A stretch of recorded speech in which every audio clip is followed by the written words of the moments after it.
Good morning. News and hair oil సమర్పిస్తున్న business breakfast షోకి స్వాగతం. ఏషియన్ మార్కెట్స్లో క్యూస్ ఈ ఉదయం నెగిటివ్గా ఉన్నాయి. షాంఘై చైనీస్ ఇండెక్స్ షాంఘై, అలాగే జపనీస్ ఇండెక్స్ నికాయ్ ఈ రెండు స్వల్ప లాభాల్లో ఉంటాయి. మిగతా ఇండెక్సెస్ అన్నీ కూడా KOSPI, Strides times, Taiwanese index ఇవన్నీ కూడా నష్టాల్లో ఉన్నాయి. And last night US markets మరొక రికార్డ్ హై దగ్గర క్లోజ్ అయ్యాయి. ఎస్ఎక్స్ నిఫ్టీ 7969 39 పాయింట్ల నష్టంతో ట్రేడ్ అవుతుంది. ఒక వీక్ ఓపెనింగ్ను ఇండికేట్ చేస్తుంది. సో మార్కెట్స్లో నిన్న మొన్న మనం 2 రోజులుగా కొద్దిగా లాభాలు చూసాం, షార్ట్ కవరింగ్ ర్యాలీస్ చూసాం, గ్లోబల్ క్యూస్ పాజిటివ్గా ఉండడంతో. బట్ అది ఇవాళ expiry day, November series expiry day. ఈ సిరీస్లో ఇప్పటిదాకా 582 పాయింట్లు నిఫ్టీ నష్టపోవడం చూసాం. మేబీ ఇవాళ కూడా మరొక 30-40 పాయింట్లు లేదా అంతకంటే ఎక్కువ కూడా నష్టపోయే అవకాశాలే కనిపిస్తున్నాయి. ఎఫ్ఐఐ సెల్లింగ్ కొనసాగుతుంది ఫారిన్ ఇన్స్టిట్యూషనల్ ఇన్వెస్టర్స్ నుంచి. నిన్న కూడా మోర్ దాన్ 1000 crores సెల్లింగ్ చూసాం. అలాగే డొమెస్టిక్ ఇన్స్టిట్యూషనల్ ఇన్వెస్టర్స్ కూడా నిన్న బై చేశారు 13,000 crores. ఓవరాల్గా ఈ మంత్లో నవంబర్ సిరీస్లో డొమెస్టిక్ ఇన్స్టిట్యూషనల్ ఇన్వెస్టర్స్ పంప్ చేసిన మనీ ఇది. At the same time foreign institutional investors 15,000 crores worth స్టాక్స్ని వాళ్ళు సెల్ చేశారు. సో ఒకసారిగా సెంటిమెంట్ నెగిటివ్ అయిపోయింది. నవంబర్ సిరీస్లో నిఫ్టీ 600 పాయింట్లు కోల్పోతుందని ఎవరు ఊహించలేదు సిరీస్ ప్రారంభంలో. ఎక్కువ మంది డొనాల్డ్ ట్రంప్ ఒకవేళ గెలిస్తే కొద్దిగా తగ్గుతుంది అనుకున్నారు. కానీ డొనాల్డ్ ట్రంప్ కంటే కూడా నరేంద్ర మోడీ ఎఫెక్టే మార్కెట్స్ మీద ఎక్కువగా ఉంది. ఆయన తీసుకున్న డిమానిటైజేషన్ నిర్ణయం మార్కెట్స్ను నెగిటివ్ దిశగా పయనింపజేసింది. And markets in the near term నెగిటివ్గా ఉండే అవకాశాలు స్పష్టంగా కనిపిస్తున్నాయి. ఎందుకంటే ఫారిన్ ఇన్స్టిట్యూషన్ ఇన్వెస్టర్స్ అవుట్ఫ్లోస్ ఎక్కువగా ఉన్నాయి మన ఇండియన్ మార్కెట్స్ నుంచి. సో గ్లోబల్ ఎమర్జింగ్ మార్కెట్స్ నుంచి అలాగే ఏషియన్ మార్కెట్స్ నుంచి లాస్ట్ 1 monthలో నవంబర్ 8th తర్వాత in fact $11 billion foreign institutional investors withdraw చేశారు. ఇందులో ఎక్కువ హిట్ అయింది, ఎక్కువ దెబ్బ తగిలింది ఇండియాకే. $1.4 billion ఈక్విటీస్ నుంచి, మరొక $1.4 billion బాండ్స్ నుంచి వాళ్ళు నవంబర్ 8th తర్వాత విత్డ్రా చేయడం చూస్తున్నాం. సో వడ్డీ రేట్లు బహుశా ఎస్బీఐ కూడా మనం చూసాం లాస్ట్ నైట్ ప్రకటించింది. నిన్న ఈవినింగ్ బల్క్ డిపాజిట్ రేట్స్ను చాలా స్టీప్గా తగ్గించింది. In fact it's not just 1.25-1.5%, but up to 1.9% తగ్గించింది. ఇప్పుడు ఎవరైనా 180 నుంచి 210 రోజులకి ₹1 కోటి డిపాజిట్ చేద్దాం, ఫిక్స్డ్ డిపాజిట్ చేద్దాం స్టేట్ బ్యాంకులో అంటే వాళ్ళకు వచ్చే వడ్డీ రేటు 3.85% మాత్రమే. సో మోడీ గారు మనల్ని చిన్నగా జీరో ఇంట్రెస్ట్ రేటు ఇంతకుముందు మనం అమెరికాలో, యూరోప్లో చూసాం. సో అక్కడికి తీసుకెళ్లే పరిస్థితి కనిపిస్తుంది. సో ఆయన ఏం చేయాలనుకుంటున్నారో ఎవరికి అర్థం కాని పరిస్థితి. సో ఫిక్స్డ్ డిపాజిట్స్ పై ఒక 70 సంవత్సరాల వ్యక్తి ఫిక్స్డ్ డిపాజిట్ ఇన్కమ్ మీద ఆధారపడదాం అనుకుంటే ఆయనకి బహుశా రాబోయే రోజుల్లో 4% ఇంట్రెస్ట్ రేట్ వస్తుంది. సో దానికంటే చావడం నయం అనుకుంటాడు, ఆత్మహత్య చేసుకుంటాడు. సో ఇటువంటి మూర్ఖపు డెసిషన్స్ని మోడీ తీసుకుంటున్న వైనం మనం చూస్తున్నాం. అండ్ కరెన్సీ డిమానిటైజేషన్ అన్నది చాలా చాలా దుష్ప్రభావాన్ని, దుష్ఫలితాలను ఇస్తుంది మనకి. సో సామాన్యుల జీవితాలను అతలాకుతలం చేసేదానికంటే కూడా అటువంటి డిమానిటైజేషన్ మనకు వద్దే వద్దు. So don't demonetise mister Modi. Please save the Indians, please save the common man, don't spoil there lifes. So మీరు ఎవరో కోటీశ్వరుల బ్లాక్ మనీని టార్గెట్ చేస్తుంటే ఇక్కడ చస్తుంది మాత్రం సామాన్యులు. సో సామాన్యుల కష్టాలను పట్టించుకొని immediately remonetize this economy. So don't demonetize, immediately remonetize this economy. Please bring cash to the doorsteps of the common man. Otherwise they will suffer a lot. And రేపు వడ్డీ రేట్లు ఇలాగే తగ్గిస్తూ వెళ్తే బాండ్ మార్కెట్స్ లోంచి ఫారిన్ ఇన్స్టిట్యూషనల్ ఇన్వెస్టర్స్ అయితే వెళ్ళిపోతారు. $5 to $10 billion రౌట్ ఇప్పటికిప్పుడు తథ్యంగా కనిపిస్తుంది. అలాగే ఒకవేళ అటువంటిదే జరిగితే డాలర్తో రూపాయి 72-73 ఎక్కడికి వెళ్తుందో చెప్పలేము మనం. సో ఒకవేళ ఆ 72-73కి వెళ్తే మన ఇంపోర్ట్ బిల్ కన్నా కష్టం అయిపోతుంది. మేబీ ఆర్బీఐ తన ఫారెక్స్ కిటీలోంచి ఒక $5 billion, $10 billion, $20 billion, $30 billion ఖర్చు పెట్టి రూపాయిని రక్షించే ప్రయత్నం చేయొచ్చు కాక దానివల్ల మన ఫారెక్స్ రిజర్వ్స్ కరిగిపోతాయి. మరోవైపు ఫారిన్ ఇన్స్టిట్యూషనల్ ఇన్వెస్టర్స్ వెళ్ళిపోతారు. సో ఇవన్నీ కూడా బహుశా ఇంత దీర్ఘంగా ఆలోచించారో లేదో మనలాంటి చిన్న చిన్న బుర్రలకే తడుతుంది ఇదంతా రాబోయే రోజుల్లో జరగబోతున్న పరిణామాలని. మరి అక్కడ కూర్చున్న ఎకానమిస్టులు ఏం చేస్తున్నారో తెలియదు మనకి. సో ఈక్విటీస్ మార్కెట్స్ బహుశా ఈక్విటీ మార్కెట్స్ కొంత పాజిటివ్ కావచ్చు. ఎందుకంటే for instance retired person who wants to earn at least ఒక 8 to 10% వడ్డీ కావాలి సంవత్సరానికి తన ఇన్వెస్ట్మెంట్స్ మీద అనుకుంటే ఇక ఎలాగూ బ్యాంక్స్లో 4% వస్తుంది. అండ్ మేబీ బాండ్ మార్కెట్స్లో కొద్దిగా ఎక్కువ రావచ్చు, 6% వరకు రావచ్చు, ఏమాత్రం సరిపోదు. కాబట్టి వాళ్ళు ఈక్విటీ మార్కెట్స్లోకి మ్యూచువల్ ఫండ్ రూట్లో వచ్చే ఛాన్సెస్ ఉన్నాయి. వస్తే అప్పుడేమన్నా నిఫ్టీ మళ్ళీ మనం గతంలో అనుకున్న 10,000కి 11,000కి వెళ్తుంది. Otherwise it is highly impossible in this scenario for the stock markets to perform. Maybe చాలా చాలా ఒక అనాలోచిత చర్యగా ఈ డిమానిటైజేషన్ మనకు కనిపిస్తుంది. చాలా తప్పుడు లెక్కలతో ప్రభుత్వం మిస్గైడ్ అయినట్లుగా మనకు కనిపిస్తుంది. ఇటువంటి ఒక ఎక్స్ట్రీమ్ స్టెప్ తీసుకునే ముందు చాలా చాలా థింక్ ట్యాంక్స్ అందరూ కూర్చొని బ్రెయిన్ స్టార్మింగ్ చేసుకోవాలి. అటువంటి పరిస్థితి కనపడటం లేదు. అండ్ సామాన్యుల పరిస్థితి మాత్రం చాలా దయనీయంగా మారుతుంది రోజు రోజుకి. కొద్ది రోజుల్లో సహనం కూడా చచ్చిపోతుంది. సో వాళ్ళ సహన శక్తిని మనం ఎక్కువగా పరీక్షించే ప్రయత్నం చేయకూడదు ప్రభుత్వం. ఒకవేళ అటువంటిది జరిగితే మళ్ళీ ఒక సోషల్ అన్రెస్ట్ లాంటిది రావచ్చు, జనం రోడ్ల మీదకి ఎక్కి ధర్నాలు నిరసనలు తెలియజేయచ్చు. ఇప్పటిదాకా మోడీ చాలా అదృష్టవంతులు, ఆయనకి సపోర్ట్ చేసింది ఈ ప్రజలందరూ కూడా 90% ఆఫ్ ది పాపులేషన్ సపోర్ట్ చేసిన నిర్ణయం ఇది. బట్ అలా అని చెప్పేసి వాళ్ళని టేకెన్ ఫర్ గ్రాంటెడ్గా తీసుకొని ఎక్కువ కాలం ఇబ్బందులు పెట్టే ప్రయత్నాలు విరమించుకోవాలి. ఇక్కడి నుంచి అయినా ప్రభుత్వం ఇమీడియట్గా ప్రింటింగ్ ప్రెస్లకు పని చెప్పి కరెన్సీని మార్కెట్లోకి మళ్ళీ ప్రవేశపెట్టే ప్రయత్నం, అంటే రీమానిటైజేషన్. సో డిసెంబర్ 30 దాకా వెయిట్ చేయకుండా ఈలోగానే వీలైనంత ఎక్కువగా ఎవరి డబ్బులు వాళ్ళకి చేరే విధంగా ప్రభుత్వం చర్యలు తీసుకుంటుందని ఆశిద్దాం. ఇక మార్కెట్స్ పరిస్థితి గురించి మాట్లాడేందుకు ఎనలిస్ట్ సిద్ధంగా ఉన్నారు. చాలా నెగిటివ్ ట్రెండ్ కనిపిస్తుంది మనకి. నవంబర్ సిరీస్ అంతా కూడా నెగిటివ్గా ఉంది. డిసెంబర్ సిరీస్ కూడా బహుశా అలాగే ఉంటుంది అనుకుంటున్నారా? ప్రాబ్లీ ఐ థింక్ చార్ట్స్ పరంగా మనం చూస్తే కనుక మండే ఫాల్ ఏదైతే ఉందో ప్రాబ్లీ 180-200 పాయింట్స్ ఏదైతే ఫాల్ అయిందో probably Tuesday and Wednesday, so almost 2 bars కూడా విత్ ఇన్ దట్ బారే మనం చూస్తున్నాం చార్ట్స్ పరంగా. అండ్ నిన్నటి bar is a significant bar which we call as a hammer bar. So దీని ఇండికేషన్ ఏంటంటే ఫాలో బయింగ్ అస్సలు లేదు అని మార్కెట్లో. It's only mere small pull back అని చెప్పొచ్చు. అంటే 200-250 పాయింట్స్ పడినాక అట్లీస్ట్ ఒక 50-55 పాయింట్స్ పుల్ బ్యాక్ వచ్చింది. నాట్ ఈవెన్ 30% రిట్రేస్మెంట్, అది కూడా మనకు almost 1000 points from the top పడినాక. సో దీని ఇండికేషన్ ఏంటంటే మోర్ డౌన్ సైడ్ ఎక్కువ ఉంటుంది. అండ్ నిన్నటి ట్రేడింగ్ ప్యాటర్న్స్ చూస్తే కనుక ప్రాబ్లీ చాలా బీట్ అండ్ డౌన్ స్టాక్స్ ఏవైతే ఉన్నాయో అవే కొంచెం రికవర్ అవటం చూసాం. ఎస్పెషలీ కొద్ది మెటల్ స్పేస్ లో, అదే oil marketing companies, PSU space లోనే ఎక్కువ మనం కొంచెం బయింగ్ రావటం చూసాం. సో ఈ నేపథ్యంలో probably I think one should be very cautious. But only thing 7916 I think last hope ఉంటుంది. ఇన్ కేస్ అది బ్రేక్ అయ్యి అట్లీస్ట్ 1 or 2 days ట్రేడ్ అయింది అంటే కనుక నెక్స్ట్ లెవెల్స్ 75-16 దాకా ఓపెన్ అప్ అయినట్టు మన చార్ట్స్ పరంగా తెలుస్తుంది. అండ్ అప్ సైడ్ కూడా చూస్తే కనుక 8144, సో ప్రాబ్లీ 8144 ఒక మేజర్ రెసిడెన్స్ గా మనం పరిగణిస్తాం షార్ట్ టర్మ్ లో. సో ఏమాత్రం ర్యాలీస్ వచ్చినా కూడా అక్కడ ఎగ్జిట్ అయ్యే ప్రయత్నం చేయాలి. అండ్ 8150 అబౌవ్ అట్లీస్ట్ 2 or 3 days ట్రేడ్ అవుతేనే మళ్ళీ అప్ ట్రెండ్ రెజ్యూమ్ అయ్యే ఛాన్స్ ఉంది. బట్ నిన్న చార్ట్ ప్యాటర్న్స్ లో చూస్తే కనుక బ్యాంక్ నిఫ్టీ రెడ్ లో మనం క్లోజ్ అవటం చేసాం. ప్రాబ్లీ ఐ థింక్ అది కొద్దిగా వీక్నెస్ కన్వర్ట్ చే ఛాన్స్ ఎక్కువ ఉంది. సో 18,351 అంటే ఇక్కడ నుంచి ఆల్మోస్ట్ ఒక 250 పాయింట్స్ పడితే కనుక ప్రాబ్లీ అక్కడ నుంచి ఇంకా మళ్ళీ ఫర్దర్ క్రాష్ వచ్చే ఛాన్స్ ఉంటుంది. సో మనం చార్ట్స్ పరంగా చూస్తే కనుక 17,649 ఏదైతే 200-day మూవింగ్ యావరేజ్ ఉందో it's almost about 900 points away from 200, whereas Nifty is trading below 200. So definitely bank Nifty కూడా ఐ థింక్ నిఫ్టీకి మ్యాచ్ చేసే ఛాన్స్ ఎక్కువ ఉంది కాబట్టి I think sell on rallies గానే మనం చెప్పుకోవచ్చు. బట్ బ్యాంక్ నిఫ్టీలో మాత్రం 18,690 అబౌవ్ స్టాప్ లాస్ పెట్టుకోవాలి.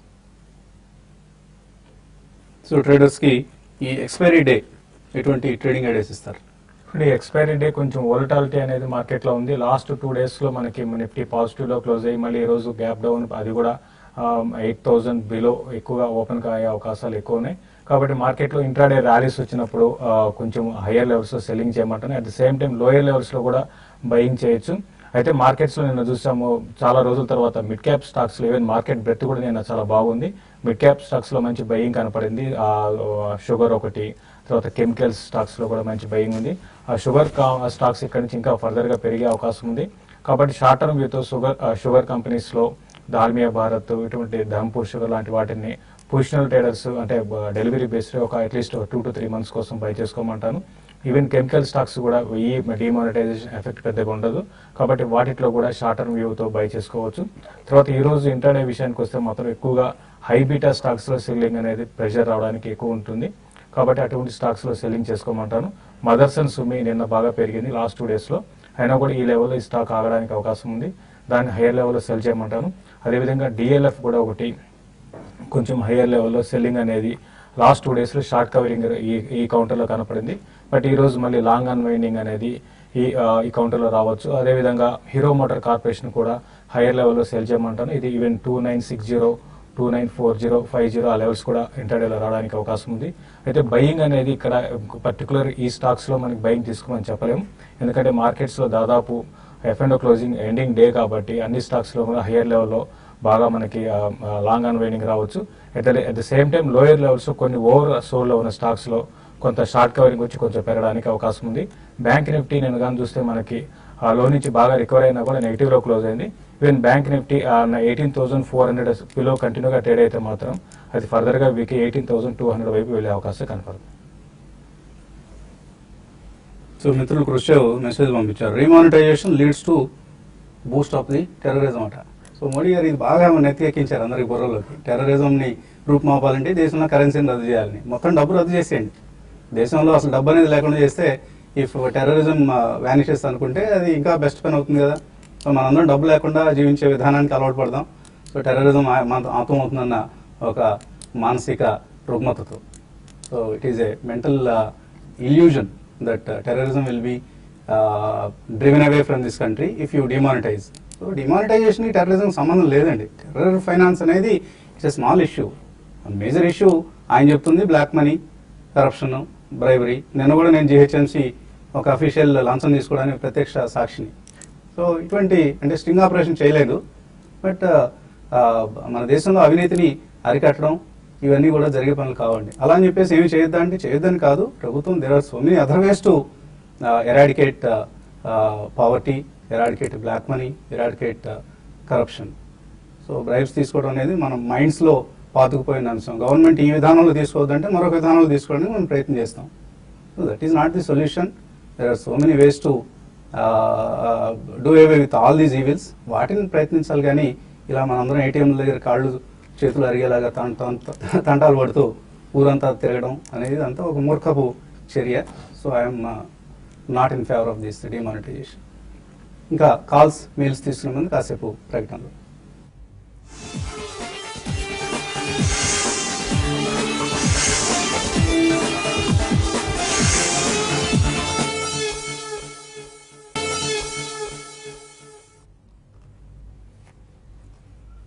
న్యూస్ అండ్ హెయిర్ ఆయిల్ సమర్పిస్తున్న బిజినెస్ బ్రేక్ఫాస్ట్ తిరిగి స్వాగతం. కాలర్స్ లైన్లో ఉన్నారు. మొదటి కాలర్ ఘంటసాల నుంచి రంగారావు. హలో, నమస్తే అండి, అడగండి. కంపెనీ ఒకటి ఐపీఎస్ ఇండస్ట్రీస్, ఉజ్జీవని ఫైనాన్స్ ఈ రేట్లో కొనొచ్చు సార్. ఉజ్జీవన్ ఫైనాన్స్, ఇంకొకటి ఏదన్నారు? IFB industries. ఓకే, కంపెనీ ఏమండి? SYMPHONY. సింఫనీ. ఏంటి మీరు కృష్ణా జిల్లా నుంచి ఫోన్ చేసి పేర్లన్నీ ఇలాగా వాటిని కొని చేసేస్తున్నారు? ఓకే అండి, Ujjivan finance, IFB industries and Symphony కొనుక్కోవచ్చా? ఐ థింక్ మీరు చూస్ చేసిన 3 stocks it's are consumer related అండి. సో ఈ స్టేజ్ లో ప్రాబ్లీ ఇంకొంచెం డౌన్ ట్రెండ్ ఉండే ఛాన్స్ ఉంది. But I think Symphony lower range లోనే మనకి ట్రేడ్ అవుతుంది చూస్తున్నాం.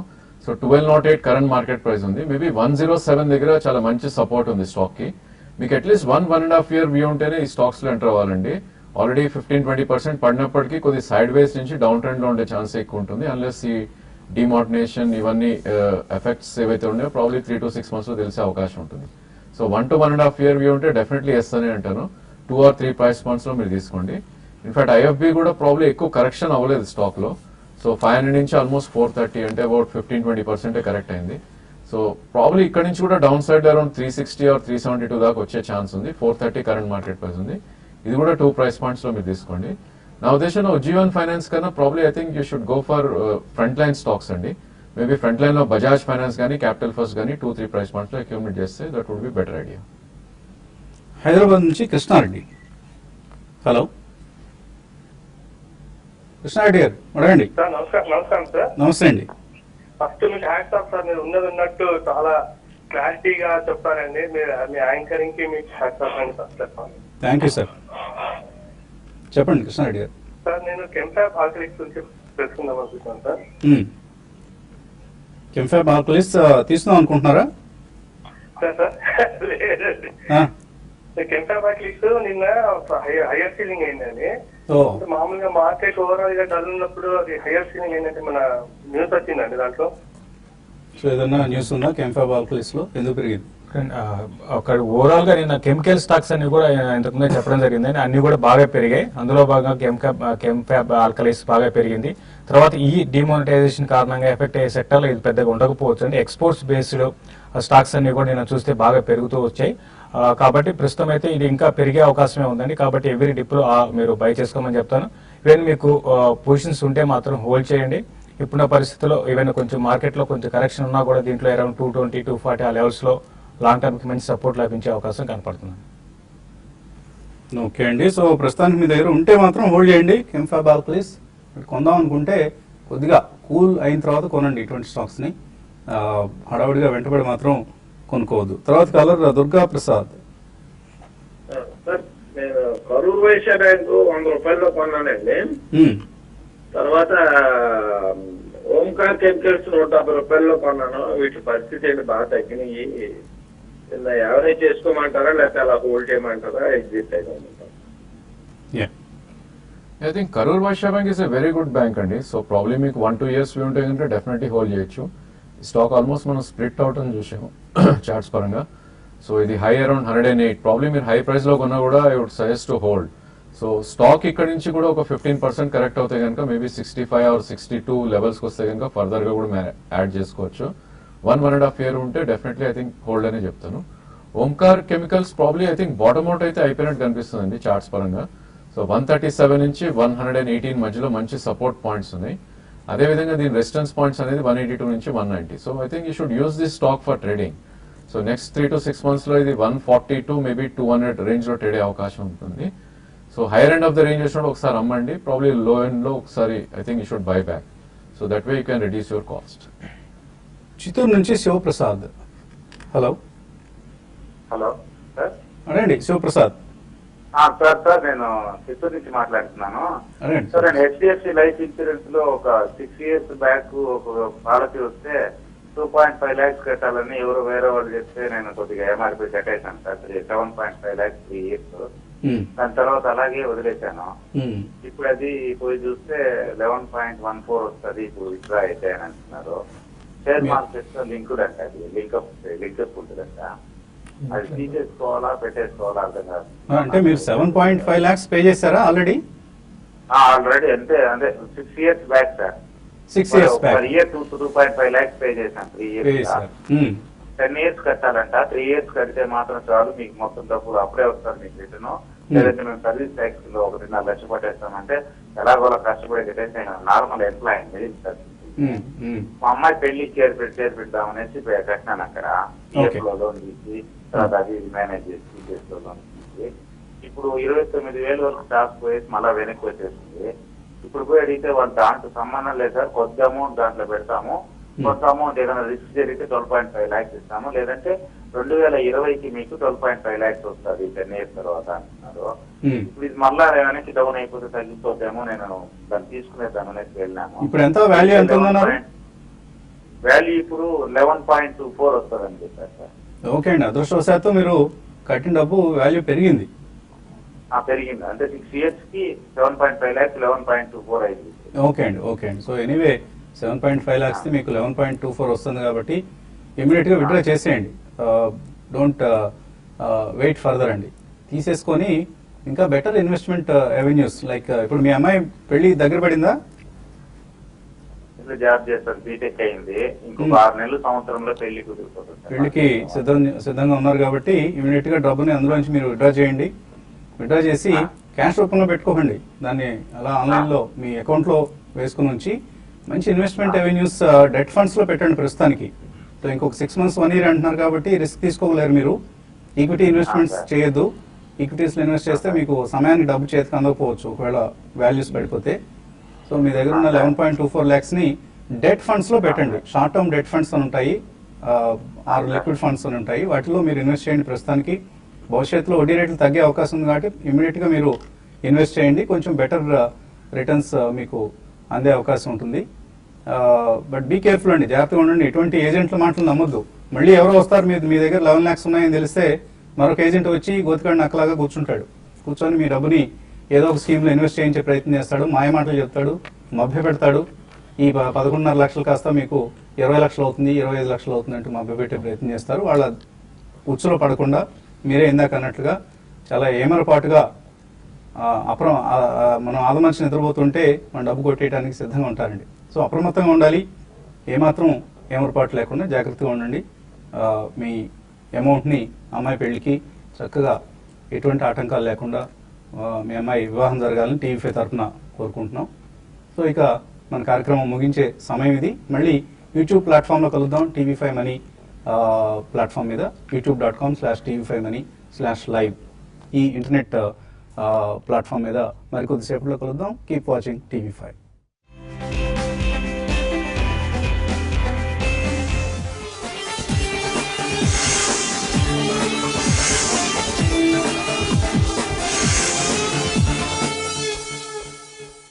ఏమైంది డాక్టర్ మా కొత్తింటి సైట్ కి వెళ్ళాం, ఏమైందో తెలీదు. క్రాక్ చూడగానే ఇల్లు కట్టే ప్రెషర్ దీనికి